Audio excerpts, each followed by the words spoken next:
शांति। 1969 की अव्यक्त मुरली की श्रृंखला में ये मुरली है 16/10/1969, 16 अक्टूबर 1969। इस मुरली का शीर्षक है परखने की शक्ति को तीव्र बनाओ। परखने की शक्ति को तीव्र बनाओ। आज बाप दादा विशेष क्या देख रहे हैं? आज बाप दादा बच्चों से कहते हैं, आज बाप दादा विशेष क्या देख रहे हैं? परिवर्तन कैसे देखते हैं? देखने और परखने की शक्ति कहाँ तक आई है? बाबा बच्चों से पूछते हैं, देखने की और परखने की शक्ति बच्चों में कहाँ तक आई है? अच्छा, योग की स्थिति में निरंतर रहने वाला कौन है? बाबा पूछते हैं, कौन योग की स्थिति में निरंतर रहता है? दिव्य गुरुओं की धारणा में दिव्य गुण मूर्त कौन नजर आता है? आज बाबा बहुत सारे क्वेश्चन बच्चों से पूछ रहे हैं कि परिवर्तन कैसे देखते हैं, देखने और परखने की शक्ति कहाँ तक आई, योग की स्थिति में निरंतर कौन रहता है, दिव्य गुरुओं की धारणा किसे किसे हुई है। तो बाबा बच्चों से कहते हैं, ये क्यों पूछते हैं? क्योंकि अगर परखने की प्रैक्टिस होगी तो जब दुनिया में कार्य अर्थ जाते हो, जब कार्य करने जाते हो, कोई ना कोई कहीं ना कहीं तो कार्य करता ही है, चाहे कोई ऑफिस में जाता हो या घर में कार्य करता है कोई ना कोई।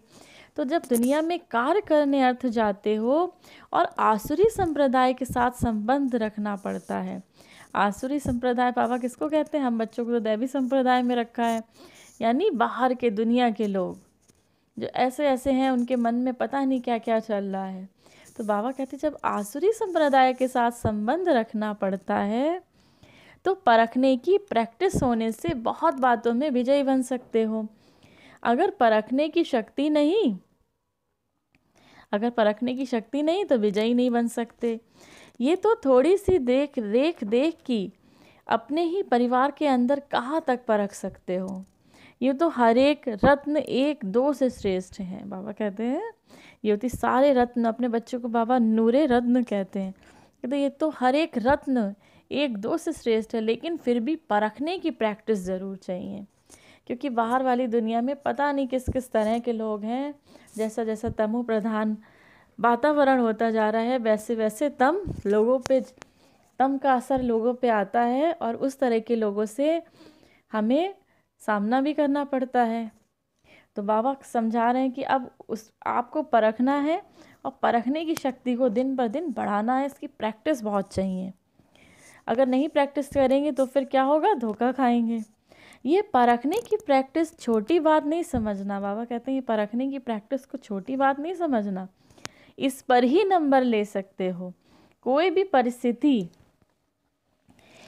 परिस्थिति को, कोई भी संकल्प वाली आत्माओं को वर्तमान भविष्य दोनों कालों को भी परखने की प्रैक्टिस चाहिए। बाबा बच्चों से कहते हैं, कोई भी परिस्थिति, कोई भी संकल्प वाली आत्मा अगर आपके सामने आए, कोई भी परिस्थिति है, कोई भी संकल्प, कैसे भी संकल्प लेके अगर आपके सामने कोई आत्मा आती है तो आपको क्या करना है? वर्तमान और भविष्य दोनों कालों को भी परखने की प्रैक्टिस चाहिए। विशेष करके जो पांडव सेना है, उन्हों को ये परखने की शक्ति की बहुत आवश्यकता है। विशेष करके जो ये पांडव सेना है, उनको परखने की शक्ति की बहुत प्रैक्टिस चाहिए। बाबा कहते हैं, क्योंकि आप गोपों को बहुत प्रकार की परिस्थितियां सामने आती हैं। जनरली क्या होता है, कुमार भाई जो हैं हमारे बाहर जाते हैं, ज़्यादातर कुमार भाई या हमारे भाई सब बाहर रहते हैं। तो बाबा कहते हैं, इन भाइयों को, जो हमारे भाई हैं, भाइयों, क्योंकि बहनें तो अधिकतर घर में रहती हैं, सेंटर्स पे रहती हैं, माताएं घर में रहती हैं। तो बाबा कहते हैं, जो गोप हैं, गोप माना भाई, गोप माना कुमार, क्योंकि आप गोपों को बहुत प्रकार की परिस्थितियां सामने आती हैं, बाहर जाते हैं वो अधिकतर। उन्हों को सामना करने के लिए ये बुद्धि की सफाई बहुत आवश्यक है। अब परखने की पावर कैसे आएगी? बाबा कहते हैं, कोई अब कैसे परखेंगे? कोई आत्मा सामने आ रही है तो उसको कैसे परखेंगे? उसके लिए मुख्य साधन कौन सा है? बाबा बच्चों से पूछते हैं, परखने के लिए मुख्य साधन कौन सा है? तुम्हारे सामने कोई भी आए, उनको परख सकते हो। हर एक ने हर एक अपना अपना विचार बाबा को बताते हैं, बाबा कैसे परख सकते हैं। तो बाबा कहते हैं सभी का रहस्य तो एक ही है, अव्यक्त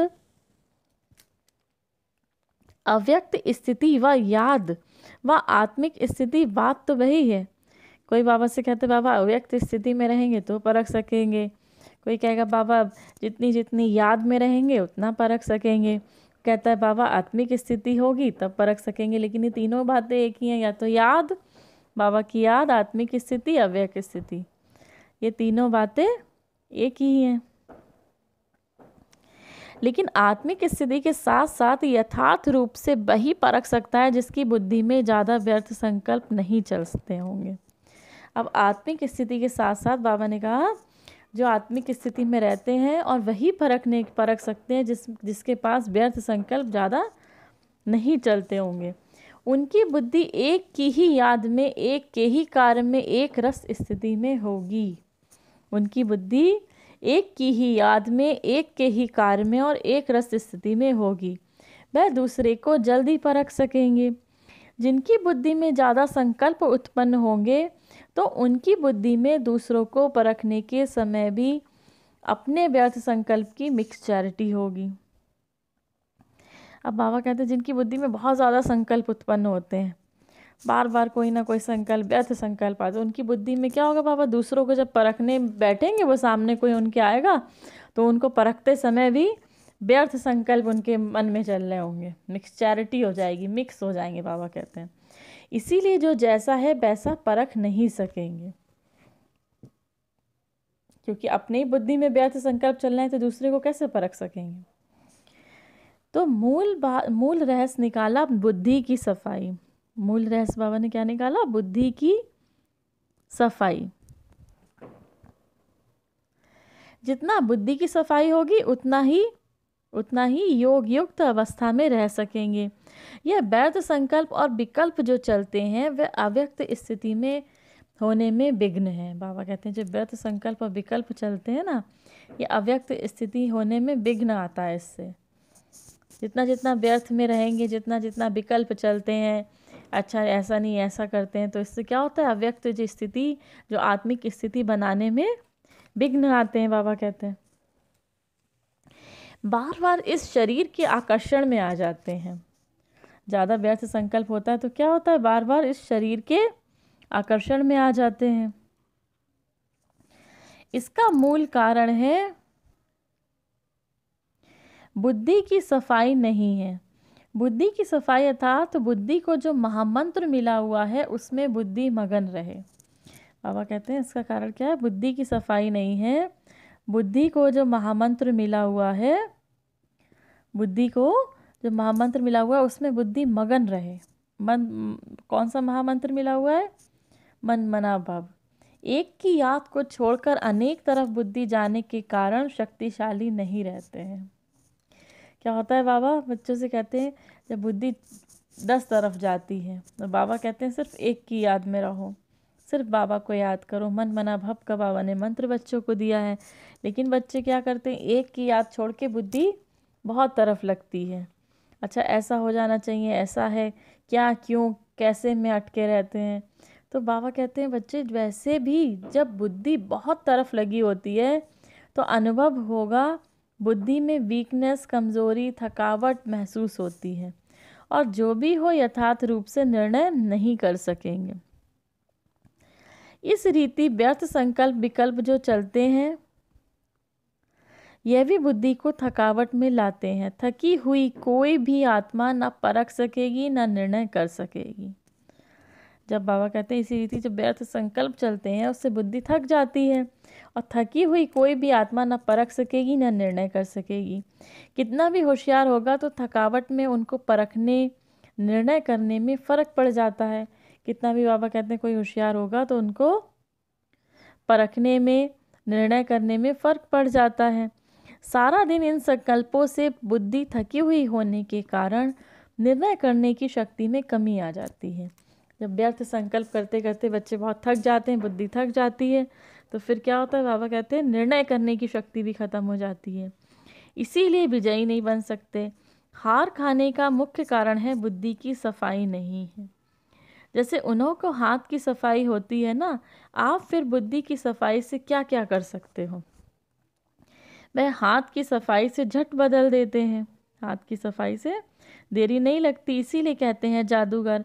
आप में भी बदलने का जादू आ जाएगा। अभी बदलने सीखे हो लेकिन जादू के समान नहीं बदल सकते हो।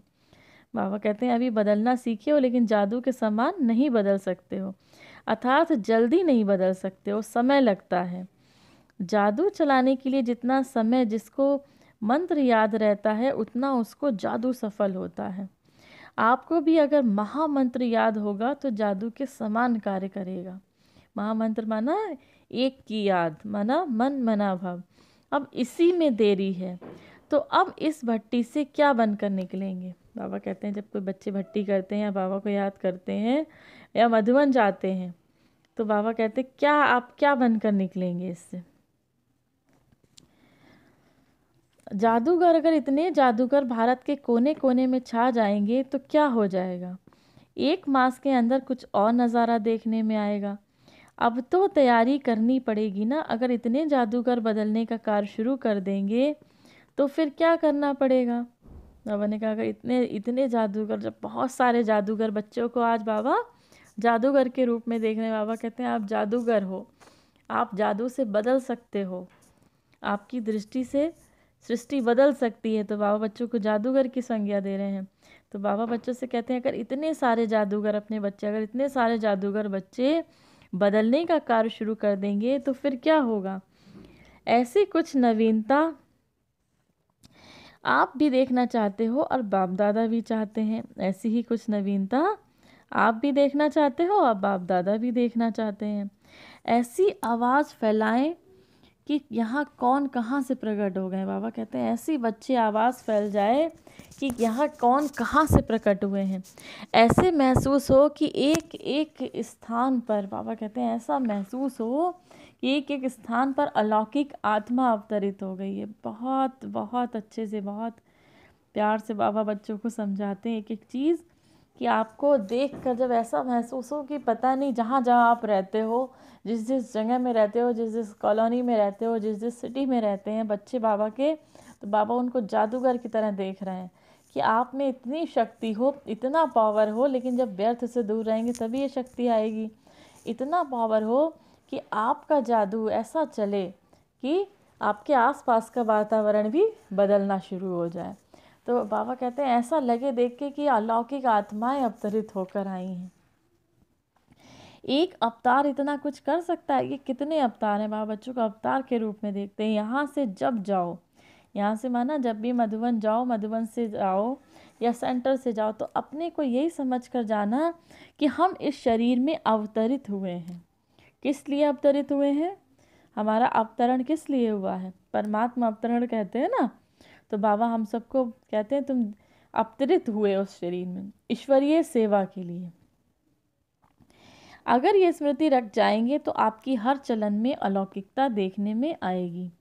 जो भी आपके दैवी परिवार वाले व लौकिक परिवार वाले हैं, जो भी आपके दैवी परिवार वाले व लौकिक परिवार वाले हैं, वे महसूस करें कि ये कुछ अनोखे ही बनकर आए हैं, बदल कर ही आए हैं।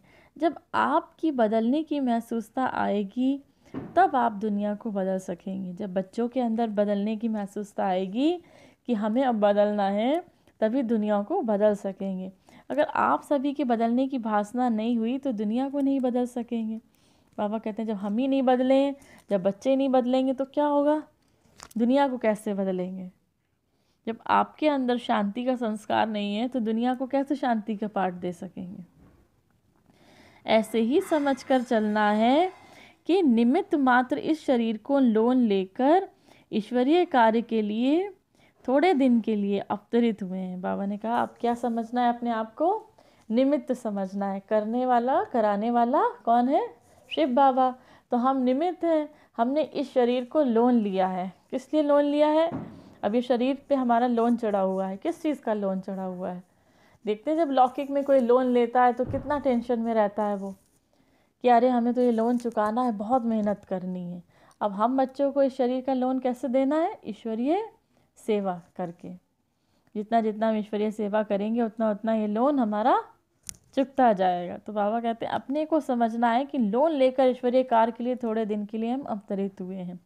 कार्य समाप्त जब हो जाएगा तो फिर चले जाएंगे। जब हम लोन चुका देंगे, ये माना लोन माना जब हम ईश्वरीय कार्य में हेल्प करेंगे, सहयोग देंगे, तो फिर हम चले जाएंगे। ये स्मृति लक्ष्य रख के ऐसी स्थिति बनाकर फिर चलना है। इस स्मृति का बाबा कहते हैं लक्ष्य बनाकर ऐसी स्थिति बनाकर फिर चलना है। ये बगीचा है बाप दादा चैतन्य बगीचे में आते हैं। ये बगीचा है बाप दादा किस में आते हैं? चैतन्य बगीचे में आते हैं। तो कुछ बाड़ी से खुशबू लेते हैं, कुछ नैनों से, कुछ मस्तक की मणि से।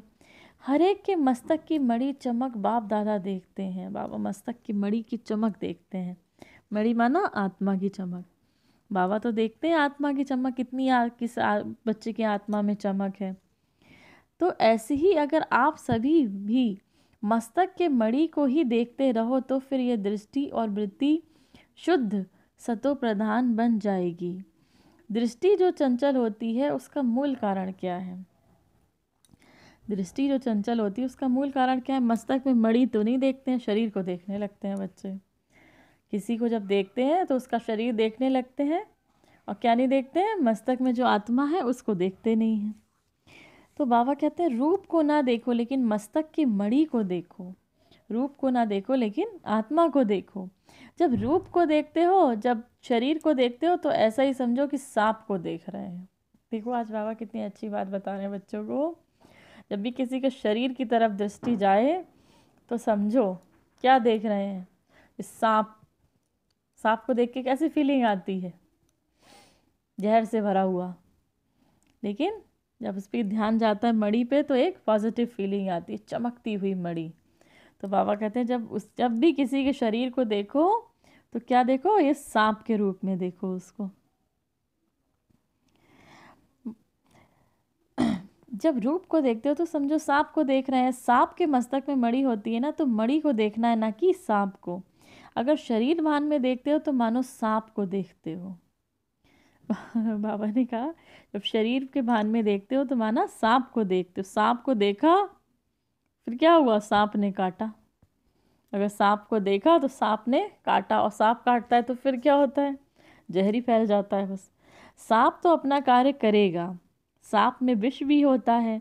कोई कोई विशेष सांप होते हैं जिनमें मणि होती है। और कहते हैं सांप में विष भी होता है, कोई कोई विशेष सांप होते हैं जिसमें क्या होता है? मणि भी होती है। आप गोपों को सांप को कैसे मारना है, क्या करेंगे? आप सांप को देखते हुए भी सांप को ना देखो। बाबा ने कहा आप सांप को देखते हुए सांप को ना देखो। किसको देखो? मणि को ही देखो। मणि को देखने से सांप का जो विष है वो हल्का हो जाएगा। जब मणि को देखोगे तो सांप का विष हल्का हो जाएगा। कि ध्यान किसकी तरफ है? मणि की तरफ है। अगर शरीर रूपी सांप को देखा तो फिर उनके बन जाएंगे।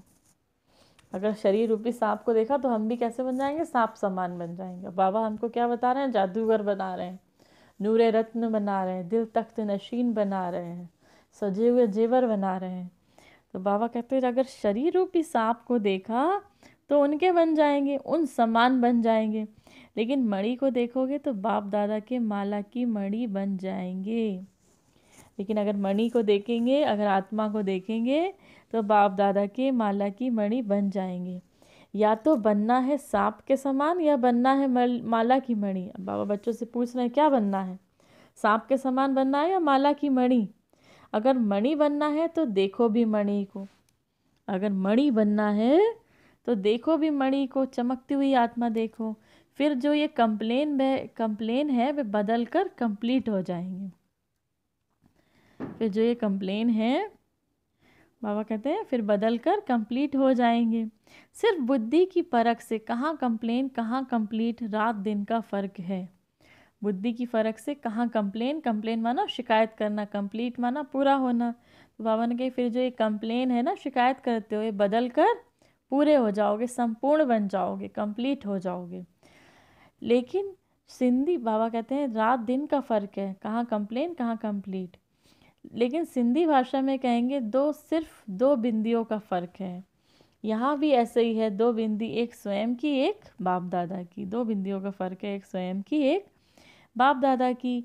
ये 2 बिंदी ही याद रहें तो कंप्लेन की बजाय कंप्लीट हो जाए। 2 बिंदी याद रहें, एक अपनी एक बाप दादा की।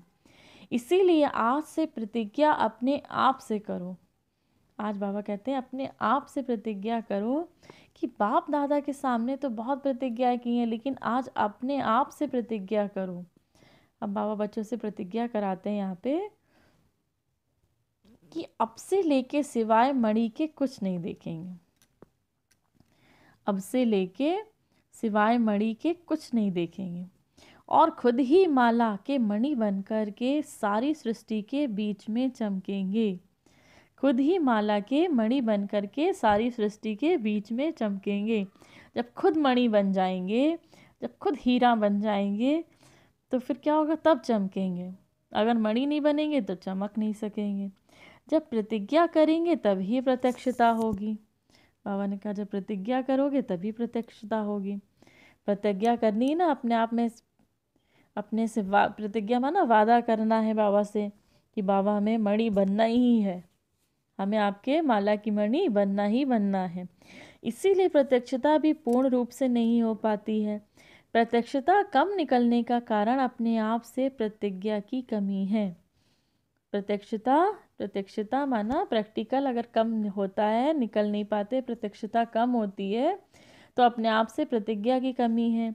अभी अभी बोलते हो, फिर अभी अभी भूल जाते हो।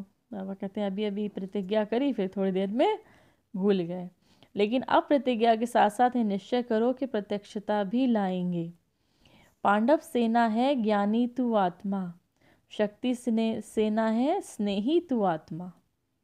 पांडव सेना है ज्ञानी तू आत्मा और शक्ति सेना, पांडव माना बाबा गोपों को कहते हैं, भाइयों को कहते हैं, कुमारों को कहते हैं। और शक्ति किसको कहते हैं? कुमारियों को कहते हैं, माताओं को कहते हैं। तो शक्ति सेना माना स्नेही तू आत्मा। जो स्नेही है वह योगी है।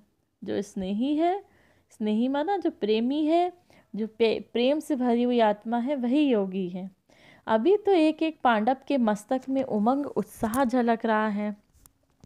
बाबा आज बच्चों को देखते हैं तो कहते हैं अभी तो एक एक पांडव के मस्तक में उमंग उत्साह झलक रहा है। ये उमंग और उत्साह एक रस सदा रहे। मेहनत जो ली है उसका फल दिखाना है।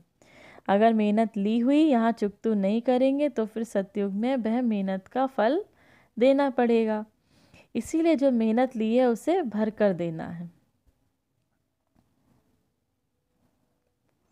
हर एक सेवा केंद्र से ये समाचार आना चाहिए। बाबा सभी सेवा केंद्र से कहते हैं, सभी सेंटर से ये समाचार आना चाहिए, ये कुमार तो अवतरित होकर के इस पृथ्वी पर पधारे हैं। ये कुमार तो अवतरित होकर इस पृथ्वी पर पधारे हैं। ऐसा समाचार जब आए तब समझो कि फल निकल रहा है। अभी ऐसी स्थिति की आवश्यकता है जैसे बाप दादा लोन लेकर आते हैं। बाप दादा कहते हैं कि हमने लोन लिया है शरीर, हमने शरीर को, जिस तन में शिव बाबा आते हैं तो बाबा कहते हैं हमने इस शरीर को लोन लिया है। तो जैसे बाप दादा लोन लेकर आते हैं ना, अभी तो दोनों ही लोन लेते हैं। थोड़े समय के लिए आते हैं, किस लिए? मिलने के लिए आए हैं। वैसे ही आप सभी भी समझो कि हम लोन लेकर सर्विस के निमित्त आए हैं। बाबा बच्चों से कहते हैं आप सभी भी अपने अंदर से समझो कि हम भी लोन लेकर आए हैं, हमने भी लोन लिया हुआ है अपने शरीर को। ऐसे सेवा करो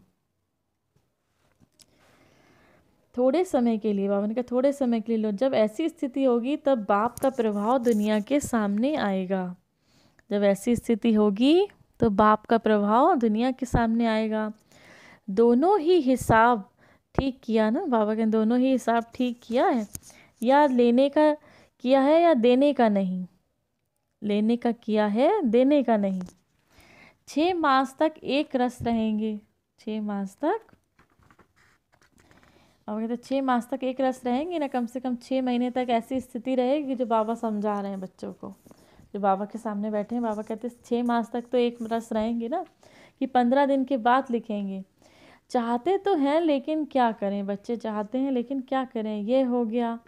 ऐसी कोई भी कंप्लेन नहीं आए। बाबा कहते हैं बच्चे चाहते हैं सर्विस करना, चाहते हैं बाबा को प्रत्यक्ष करना, लेकिन कंप्लेन आ जाती हैं बीच बीच में। ऐसी कोई भी कंप्लेन नहीं आए, फिर तो आप खुद भारी होंगे तो सारा कार्य भारी हो जाएगा। बाबा बच्चों से कहते हैं अगर आप खुद भारी हो जाएंगे तो फिर तो सारा कार्य भारी हो जाएगा। बाप दादा की आशा कहे व शुद्ध संकल्प कहे, यही रहता है और रहेगा कि एक एक नंबर 1 हो। बाबा तो चाहता है हमारा एक एक बच्चा नंबर 1 हो जाए, एक एक बच्चा हमारा नंबर 1 रहे। लेकिन सारे कल्प के अंदर जो आपकी स्थिति बनाएंगे वह तो आपके हिसाब के से नंबर 1 है ना। जो वास्तविक संपूर्ण स्टेज है, इसके लिए कह रहे हैं अब ये लक्ष्य रखें कि हम नंबर 1 बन जाएंगे। ये नहीं सोचना कि नंबर कैसे बनेंगे। बाबा तो चाहता है हमारा हर बच्चा नंबर 1 बने। तो बाबा ने कहा अपना लक्ष्य रखना है कि हम नंबर 1 जाएंगे। ये नहीं सोचना हम नंबर 1 बनेंगे कैसे, मन में ये प्रश्न नहीं आना है। इसमें महादानी नहीं बनना है। 2 बातें मुख्य याद रखनी है। बाबा ने कहा 2 बातें बच्चों को मुख्य याद रखनी है। पहली बात, एक तो मणि को देखना है, दूसरा देह रूपी सांप को नहीं देखना है। पहली बात मणि को देखना है, दूसरा देह रूपी सांप को नहीं देखना है। अपने को अवतरित समझो, इस शरीर में अवतरित होकर कार्य करना है। इस शरीर में अवतरित होकर कार्य करना है। और एक स्लोगन सदा याद रखना कि जो बाप दादा कहेंगे, जो कराएंगे, बाबा कहते हैं एक और स्लोगन याद रखना, जो बाप दादा कहेंगे, जो बाप दादा कराएंगे, जैसे चलाएंगे, जैसे बोलेंगे वैसे देखेंगे। ये है पांडव सेना का मुख्य स्लोगन। क्या? जो बाप दादा कहेंगे, जो कराएंगे, जैसे चलाएंगे वैसे ही करेंगे, वैसे ही चलेंगे, वैसे ही बोलेंगे। इन आँखों से और कुछ देखना नहीं है। बाबा ने कहा इन आँखों से और कुछ देखना नहीं है बच्चों को। आंखें भी दी ना, पूरे परवाने हो ना। बाबा बच्चों से पूछ रहे हैं आज, आंखें भी दी है ना? आंखें भी तो बाबा को दी है ना। परवाने को क्षमा बगैर कुछ देखने में आता है क्या? बाबा कहते हैं अगर तुम परवाने हो और क्षमा पे फिदा होना चाहते हो तो परवाने को क्षमा के बगैर कुछ देखने में आता है? आपकी आंखें और क्यों देखती हैं? बाबा कहते हैं आपकी आंखें इधर उधर क्यों देखती हैं? जब और कुछ देखते हो तो धोखा देती हैं। अपने को धोखा ना दो। बाबा बच्चों से कहते हैं अपने को धोखा ना दो। आपकी आंखें इधर उधर देखी माना अपने को धोखा देना। संपूर्ण अर्थात पूरा परवाना है, पूरी तरह से बाबा पे फिदा होना है, पूरी तरह से समर्पित होना है। ये है छाप। रिजल्ट तो अच्छी है लेकिन इसको अविनाशी रखना है। बाबा कहते हैं रिजल्ट तो बहुत अच्छी है बच्चों की, लेकिन इसको अविनाशी रखना है। जब जैसे चाहे वैसी स्थिति बना सकें, जब जैसे चाहे वैसी स्थिति अपनी बना सकें, इतनी पावरफुल हो। ये मन को ड्रिल करानी है, अपने मन को ड्रिल करानी है, प्रैक्टिस करानी है। कि बाबा ने बहुत सारी ड्रिल्स बताई भी हैं, सिखाए भी हैं मुरली में। निराकारी होने की ड्रिल, फरिश्ता बनने की ड्रिल, देवता बनने की ड्रिल, 5 स्वरूपों की ड्रिल बच्चों को बाबा ने मुरली में बताई है। तो बाबा कहते हैं अब आपको ड्रिल करनी है। ये ज़रूर प्रैक्टिस करो 1 सेकंड में आवाज़ में और 1 सेकंड में फिर से आवाज़ से परे। बाबा कहते हैं ये प्रैक्टिस करो 1 सेकंड में आवाज़ में और 1 सेकंड से आवाज़ से परे। 1 सेकंड में सर्विस के संकल्प में आए और 1 सेकंड में संकल्प से परे स्वरूप में स्थित हो जाए।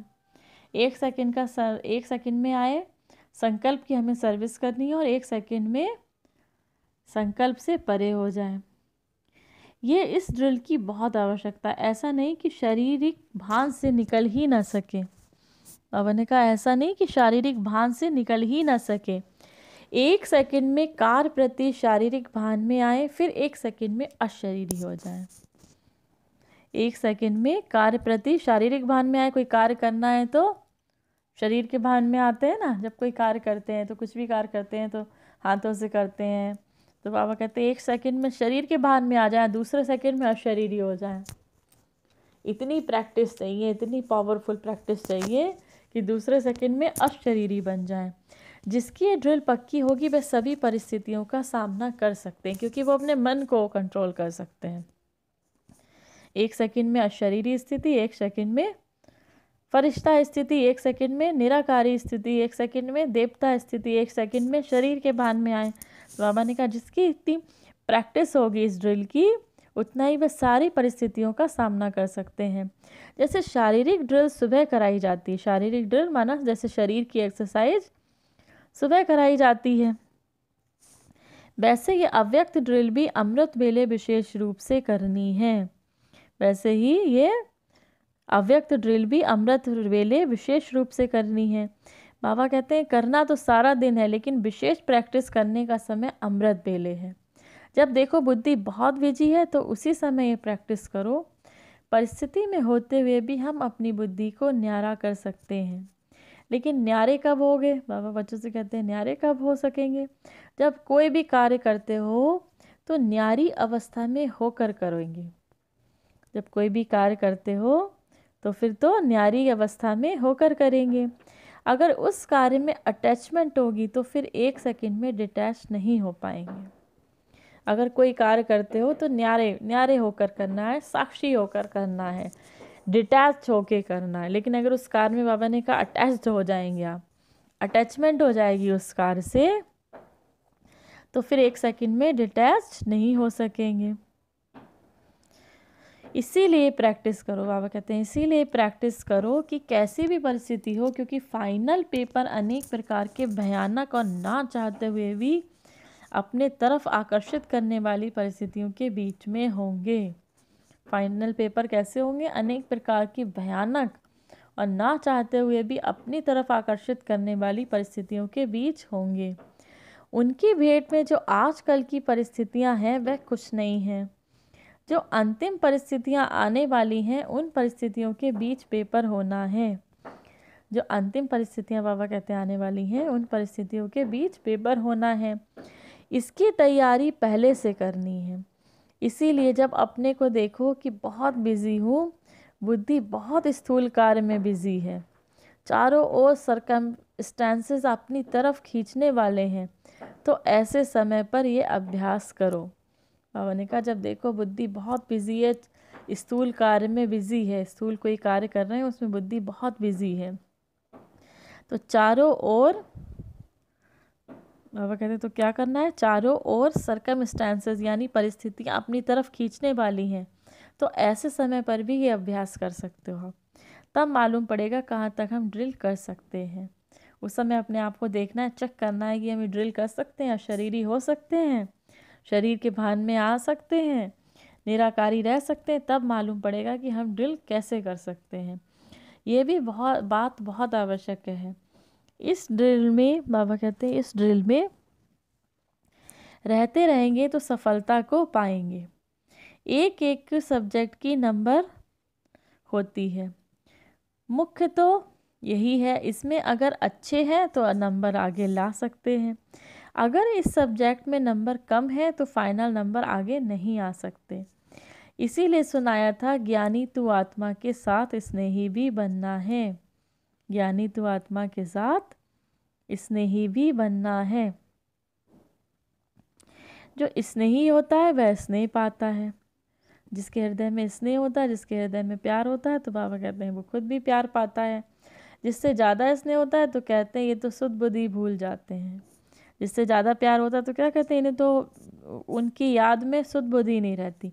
तो शुद्ध बुद्धि का अर्थ है अपने स्वरूप की जो स्मृति रहती है वो भी भूल जाते हैं कि हमारा स्वरूप क्या है। बुद्धि की लगन भी उसके सिवाय कहाँ नहीं हो। ऐसी लगन हो बाबा से, ऐसा प्यार हो, उस अशरीरी पन की ऐसी आपकी प्रैक्टिस हो जाए, जैसे हमारा बाबा है उस निराकारी स्थिति की ऐसी प्रैक्टिस हो जाए कि शुद्ध बुद्ध भूल जाए, ये शरीर है ही नहीं हमारा। ऐसे जो रहने वाले होते हैं उनको कहा जाता है स्नेही। इस बाबा कहते हैं इस ग्रुप की विशेष गुण यही है, जो बाबा के सामने ग्रुप होगा तो बाबा उस ग्रुप को नशा चढ़ा रहे हैं। वो कहते हैं इस ग्रुप की विशेषता यही है, सभी बातों को सीखने और धारण करने और आगे के लिए भी अपने को उसमें चलाने के लिए चातक हैं। चात्रक बने हो लेकिन साथ में चरित्रवान भी बनना है।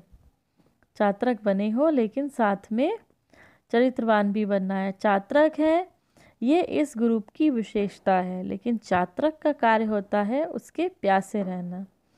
ये चित्र चरित्र में देखें, तब फिर चात्रक के साथ में पात्र भी कहेंगे। अभी चात्रक तो है, फिर रिजल्ट आने के बाद 2 टाइटल मिलेंगे। अभी चात्रक है, फिर विजय माला के नज़दीक आने के पात्र भी होंगे। जो स्लोगन सुनाया और जो भट्टी की छाप सुनाई उसमें कायम रहेंगे तो दोनों ही गुण आ जाएंगे। बाबा ने स्लोगन सुनाया ना कि जो बाप दादा कहेंगे, जैसा कहेंगे, जो कराएंगे, जहाँ बिठा लेंगे वैसे ही बनेंगे। इस स्लोगन को याद रखना है। बाबा ने कहा बच्चों को जो स्लोगन सुनाया, जो छाप सुनाई, उसको याद रखेंगे तो गुण स्वतः ही आते जाएंगे। ये थी हमारे मीठे मीठे बाबा की बहुत प्यारी मुरली, जिसमें बाबा बच्चों को परखने की शक्ति को तीव्र करने के लिए बताते हैं। अब कुछ पॉइंट्स हम रिवीजन करेंगे एक बार। बाबा आज बच्चों को कहते हैं परखने की प्रैक्टिस बहुत चाहिए, क्योंकि सामने में आपकी ऐसी ऐसी आत्माएं आएंगी, तो अगर आपकी परखने की शक्ति नहीं होगी तो आप कैसे परख पाएंगे। लेकिन अगर आपकी बुद्धि व्यर्थ में उलझी होगी तो आप नहीं परख पाएंगे। अगर आपकी बुद्धि व्यर्थ में रहेगी तो आप परखने की शक्ति आपकी तीव्र नहीं बन पाएगी। तो जितना बाबा कहते हैं जितना जितना याद में रहेंगे, जितना जितना आत्मिक स्थिति में रहेंगे, उतना उतना परखने की शक्ति भी बच्चों की बढ़ जाएगी। अपने व्यर्थ संकल्प की मिक्सचरिटी होगी तो क्या होगा, परख नहीं सकेंगे।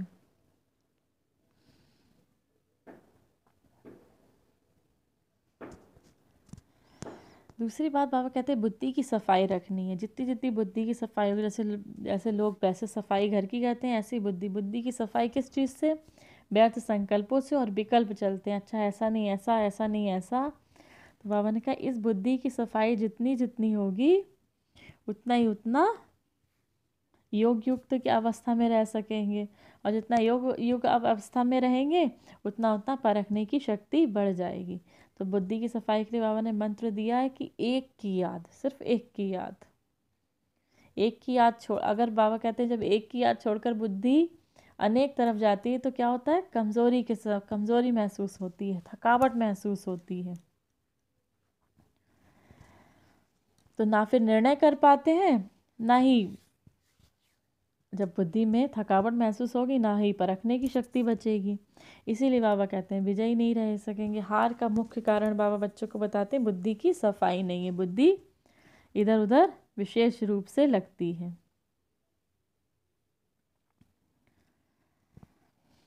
तो वह हाथ बाबा कहते हैं जैसे अभी क्या है, अभी अपने आप को बदलना है। बाबा कहते हैं जितना जितना खुद को बदलेंगे उतना उतना ये जादू चल सकेगा। जादू चलाने के लिए जितना समय जिसको मंत्र याद रहता है उतना ही जादू सफल होता है। लेकिन जादू कैसे चलेगा, जितना जितना याद में रहेंगे, जितना जितना बुद्धि की सफाई होगी। बाबा कहते चारों तरफ ऐसा जादू चले कि चारों तरफ आवाज़ आए, चारों तरफ देखने में लगे कि कोई अलौकिक आत्माएं अवतरित हो गई हैं, अवतार लिया है। फिर बाबा बच्चों को समझाते हैं कि आपको ऐसा अपने आप को समझना है कि आपने इस शरीर में लोन लिया है। इसे निमित्त समझ, इसको किस लिए लोन लिया है, ईश्वरीय कार्य के लिए लोन लिया है।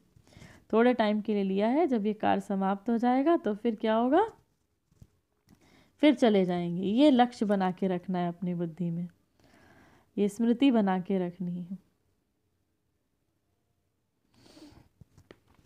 अब बाबा बच्चों से कहते हैं मणि को देखना है। अब आज मणि की बात करते हैं। बाबा कहते हैं तो कुछ वाणी से खुशबू लेते हैं, कुछ नैनों से, कुछ मस्तक की मणि से। अब बच्चों से कहते हैं आपको क्या देखना है, हर एक में मणि। मणि माना मस्तक मणि। कौन सी मणि की बात बाबा कहते हैं, मस्तक मणि की बात बाबा कर रहे हैं बच्चों से।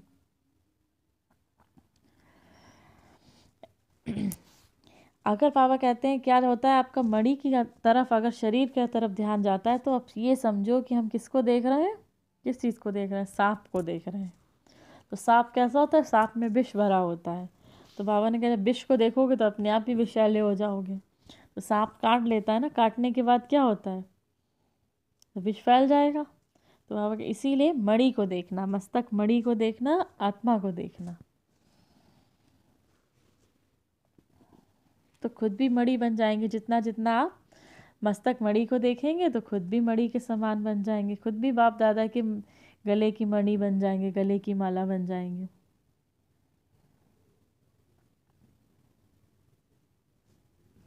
अब बाबा बच्चों से कहते हैं प्रतिज्ञा करनी है आपको, अपने आप से प्रतिज्ञा करनी कि अभी अभी अभी बोलते हो, अभी अभी भूल जाते हो।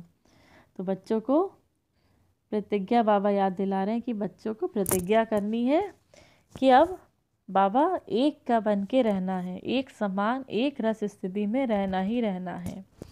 तो अपने आप को बाबा कहते हैं अपने आप को ये समझो कि हमने ये शरीर को लोन लिया हुआ है।